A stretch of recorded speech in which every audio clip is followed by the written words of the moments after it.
Pra, si që e kina përmend edhe javë të kalume, inshallah disa javë do t'ja kushtojmë jetës së Muhammedit sallallahu alaihi wasallam derset.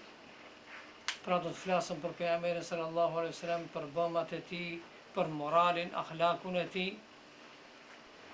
Se me të vërtet ne këto momente duhet të shfrytëzojmë, momentet kur me të vërtet, si që e shifni, edhe jo besimtarët, po edhe besimtarët kanë një farë interesimi të veçantë për Muhammedin sallallahu alaihi wasallam. Prandaj shumë mirë edhe japën edhe dietarët lloj-lloj propozimesh. Njëra prej atyre propozimeve është një dietar që e kishte dhënë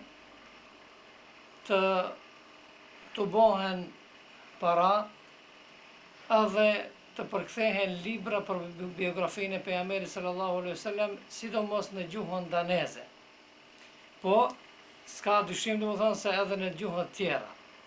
Po ashtu edhe Kurani, domethënë përkthehet edhe në gjuhën daneze.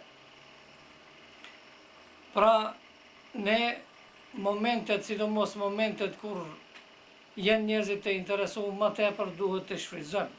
Ju si që shihni se edhe te ne këtu te muslimanët po ka një farë interesimi më të veçantë.